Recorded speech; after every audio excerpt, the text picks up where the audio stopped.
Sou diaconisa e doutrinadora do Ministério das Mulheres. Estamos passando por uma fase muito difícil da fé cristã. As igrejas não vêm resistindo às ofensivas malignas contra os verdadeiros ensinamentos de Jesus. Satanás vem fazendo seus planos se realizarem e lança ataques nas mentes do povo de Deus para contaminá-los. Quando a mente é atingida, o espírito fica doente e o corpo sente esses ataques. Sabemos que a mente determina as obras que o corpo realiza. Quando Satanás consegue controlar a mente das pessoas, elas fazem tudo que o diabo manda através do controle mental. O nosso dever como cristão é se libertar do controle do mal que está na mente. Quando o cristão consegue se libertar do controle mental, o seu corpo todo é livre da influência do mal. A televisão e as coisas ruins da internet, essas sementes do mal, são implantadas através dos meios da comunicação, da tecnologia. A marca da besta enraiza na mente das pessoas. Elas ficam com as suas mentes perversas, imorais, e perdem a vida eterna.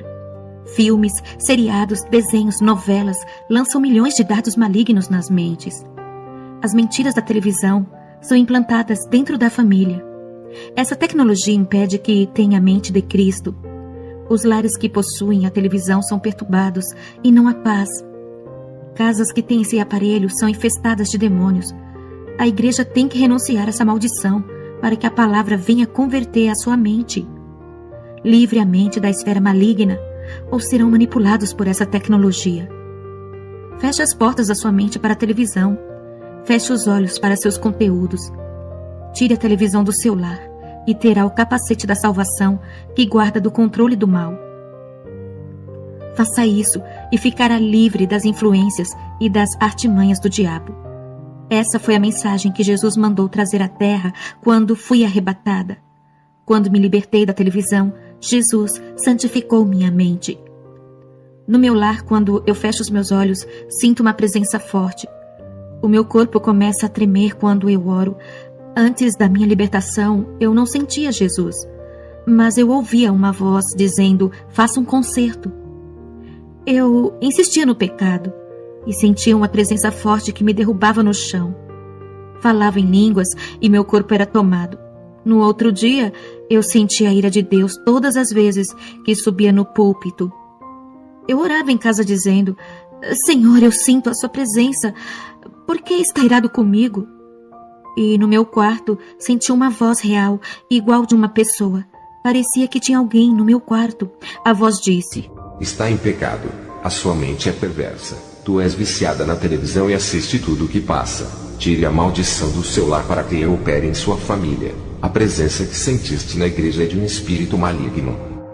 Ao ouvir essa revelação, eu fiquei triste. Aquilo foi chocante para mim. Fiz orações de arrependimento pelas minhas maldades. Eu era viciada em novelas. Os nossos olhos são um membro que temos que ter vigilância. Aquilo que os olhos veem, cria-se um desejo no coração. As maldades entram pelo canal dos olhos e fazem as pessoas cometerem pecados. Mesmo sendo uma mulher casada, quando eu assistia filmes e novelas, ficava estranha. Ao ver aqueles atores, um desejo de cobiça nascia em meu coração. Eu queria aquele homem e largaria o meu esposo, se fosse possível, para ter um ator.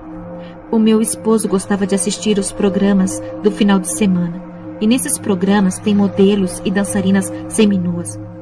O meu esposo, ao ver aquelas mulheres formosas, também sentia desejos, apesar de não gostar de filmes pornográficos. Quando eu caminhava na rua com meu esposo, eu percebia que ele olhava para as mulheres, apreciando as suas curvas corporais. Os nossos olhos são um membro que trabalham somente para a carne. Os olhos não devem olhar para qualquer lugar, principalmente em lugares cheios de pessoas, como é no centro da cidade. Satanás percebe o pecado no olhar e vai trabalhar nisso, atentando para um adultério ou fornicação. Mas era na televisão que todos os dias fazia eu e meu esposo pecar. Quantas vezes eu cometia adultério em meu coração? Quantas vezes eu pensava em minha mente fazendo relações com outro ator? O meu esposo disse que também me traiu quando ele pensou em outra mulher. O Senhor Jesus me corrigiu naquela noite. Ele me chamou de adúltera. Santifica os seus olhos para que o seu coração não tenha prazer nas coisas da carne. Santifica os seus olhos para poder morar no céu. Os olhos santificados não contemplam a imoralidade, a pornografia e tudo aquilo que é inútil. Depois de receber aquela correção, não temos mais televisão.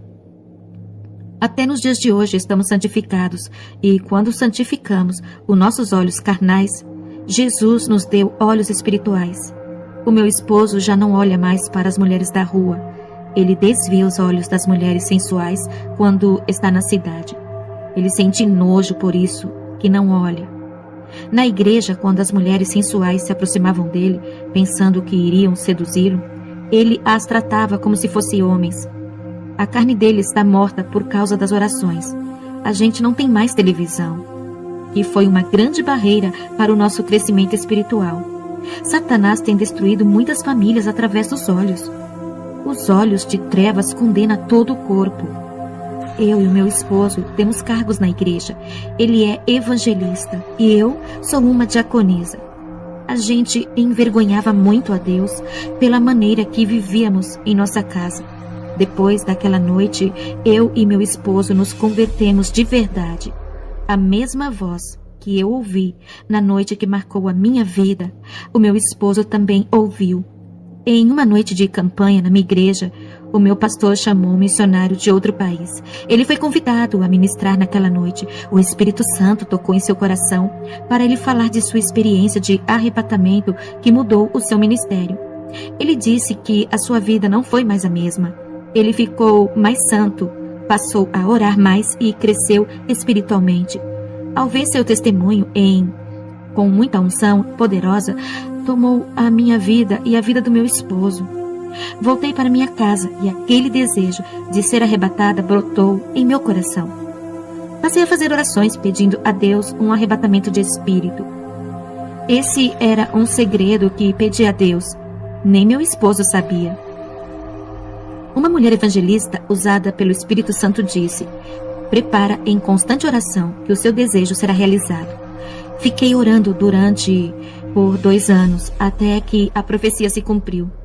O meu esposo orou na madrugada e foi dormir. Eu terminei de orar junto com ele e fiquei acordada. Um anjo apareceu a mim e conduziu meu espírito até o inferno. A minha ida ao inferno aconteceu naquela madrugada. Um anjo veio até a mim e o meu espírito foi tomado do meu corpo subitamente. Eu cheguei ao reino das trevas em questão de segundos. O lugar não é uma gravação de filme de ficção. O inferno é tão real quanto a terra em que vivemos. Eu vi pessoas em prisões infernais, dentro de cadeias e jaulas. Essas pessoas são atormentadas dentro dessas prisões. Eu vi uma mulher dentro da sua prisão pegando fogo. Quando ela tocava nas barras de ferro, recebia uma descarga elétrica que pegava suas mãos nos ferros. Eu vi um rapaz com a aparência de uns 20 anos. Ele também estava dentro de uma cela. E o fogo começou a brotar do chão de dentro da sua cela. Os seus pés começaram a pegar fogo. Em minutos, a sua cela foi tomada pelo fogo. O anjo disse: esse rapaz era presidiário na terra por ter praticado roubo. Ele não suportou o tratamento ruim que recebia em sua cela. Ele era maltratado pelas suas autoridades no presídio e seus companheiros de cela o faziam sofrer. Ele tomou grandes quantidades de remédio e faleceu de overdose. O seu espírito desceu ao inferno e caiu nessa cela de prisão. Aquele jovem gritava e pedia socorro ao anjo que estava ao meu lado. As chamas inflamavam de dentro da sua cela e consumiam o seu corpo. O anjo me levou na cela de um cristão. E os ratos famintos devoraram a sua carne. O cristão dizia: eu paguei pelo meu crime na terra, não mereço estar nesse lugar sofrendo. Sim, tu fostes preso na terra e pagou pelo seu crime na justiça terrena. Nunca se arrependeu do seu pecado de homicídio e continuou com o seu coração mau. Tu estavas atrasado e dirigiu seu carro em alta velocidade. Uma moça atravessava a rua e o seu carro atropelou, tirando a vida dela. Tu fostes preso e ficou alguns anos na prisão. Cumpriu a sua pena e o julgamento das leis dos homens. Sempre culpou a moça pela ruína do seu ministério, não assumindo os seus atos. Tu colocastes a culpa em uma moça que perdeu a vida por tua causa. Tu dizias que estava fazendo a obra e a moça destruiu a sua vida. Ainda falou que foi o diabo que usou a moça para acabar com seu ministério. O seu duro coração nunca se arrependeu por ter matado a menina. Tu causastes muita dor na família dela. O fogo do inferno incendiou a cela daquele cristão. Mesmo estando naquele lugar, ele sempre falava: eu não sou culpado, a culpa foi da menina. Ele não queria se arrepender por pensar que era o dono da razão. O anjo disse: esse homem, depois que saiu da prisão, ganhou muitas almas, mas sempre carregou consigo a mágoa da menina que ele matou. Ele cumpriu a justiça dos homens, mas não cumpriu a justiça de Deus. Se tivesse se arrependido do seu pecado de homicídio, Deus teria apagado a sua dívida, removendo a sua culpa. Um arrependimento sincero livraria sua alma desse lugar. O que adiantou ele ter ganhado milhões de almas e ter perdido a sua? Avisa para o povo lá na terra, que mesmo cumprindo as leis terrenas, se não cumprirem a lei de Deus, virão para o inferno. Ninguém pode infringir as leis de Deus e escapar do fogo deste lugar. No inferno não existe regime aberto e nem semi-aberto. Não há liberdade nesse lugar. O regime aqui é sofrimento, dor e tortura. A ditadura que rege esse lugar é maligna. Eles vão permanecer em prisões eternas até o dia do julgamento. Aqui na Jamaica é muito comum o povo usar cabelos falsos. E o anjo me mostrou uma mulher cristã no inferno por ter cabelos falsos. Eu vi várias cristãs e cristãos lá por usar caniculum e dread. O anjo disse: eles estão aqui por se desfazerem dos cabelos naturais que Deus lhes deu. Eles escolheram usar os cabelos falsos de Satanás. A beleza pode chamar a atenção do mundo, mas nunca de Deus. A santidade resplandece e faz a pessoa brilhar diante do mundo. Essa é a beleza que agrada a Deus e Ele aceita. Uma vida de retidão e de boas obras. A beleza artificial do diabo é fútil e deforma a beleza espiritual da santidade. No inferno eu vi um monstro com a boca e as unhas pintadas de vermelho. E o seu corpo estava cheio de pince. Ele tinha 2 brincos de argola pendurados em suas orelhas. O anjo disse: esse é o demônio da moda e da vaidade, que leva os seus acessórios à terra. Eu vi vários cristãos no inferno por se alegrarem com a miséria das pessoas. Uma senhora cristã está no inferno por desejar o mal para um homem ímpio. O anjo disse: um homem roubou a casa dessa cristã, e naquele dia ela desejou o mal para ele, proferindo todo tipo de maldição. Eu vi um cristão no inferno por ser invejoso. Ele estava torcendo para seu companheiro de evangelismo não conseguir o emprego dos seus sonhos.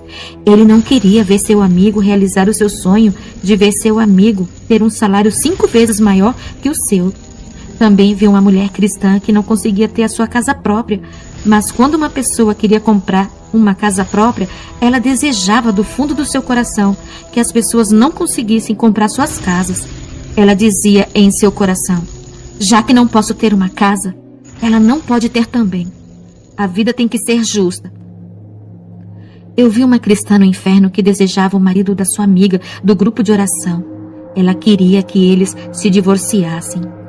Eu vi 2 moças cristãs no inferno por disputar um rapaz na igreja. Uma morreu de enfermidade e a outra morreu 2 anos depois. Elas nunca se arrependeram dos seus pecados, tornando-se inimigas. Eu vi um rapaz cristão no inferno por se beneficiar com a derrota do outro.